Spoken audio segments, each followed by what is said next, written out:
Inilibing na yung sinasabing target ng operasyon na ginanap sa timon ng Quezon na si Vic Siman. Ang isang umanong malapit na kaibigan ni Siman ay nasawi naman matapos manlaban umano nang siya ay aarestuin sa San Juan sa Batangas. Nakatutok si John Consulta.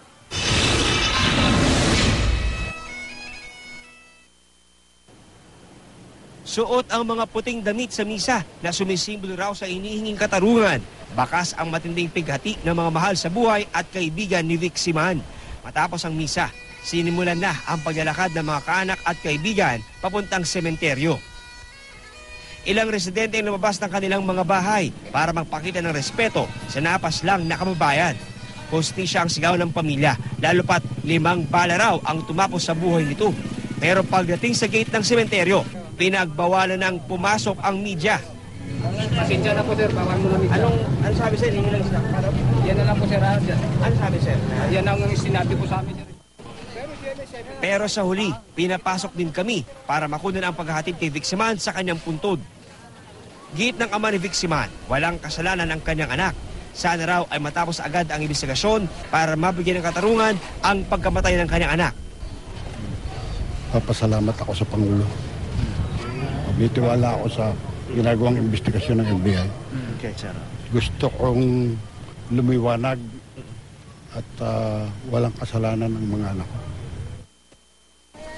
Plano raw ng pamilya Siman na maghain ng kaso laban sa mga nasa likod ng pagpatay sa kanilang mga mahal sa buhay. Napatay din ng mga pulis sa barangay Lipahan, San Juan, Batangas si Fernando Morales na malapit daw na kaibigan ni Vic Siman ayon sa Batangas PNP. Ayon sa investigasyon, dumating raw ang Provincial Public Safety Company ng Batangas Police at SWAT sa bahay ni Morales bitbit ang isang warrant of arrest.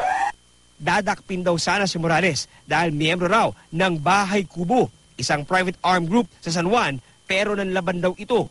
Itinang ginawa ng anak ni Morales ang paratang ng pulis.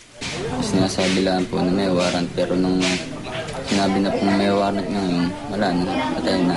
Nakuha raw kay Morales ang isang kalibre 45 baril na umunay ginagamit ng suspect.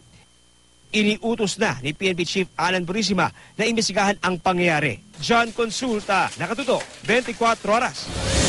Samantala, sinabi ni Deputy Presidential Spokesperson Abigail Balte na ipinag-utos na raw ni Pangulong Aquino na masibak sa pwesto ang mga pulis na sangkot sa pagkamatay ni Fernando Morales.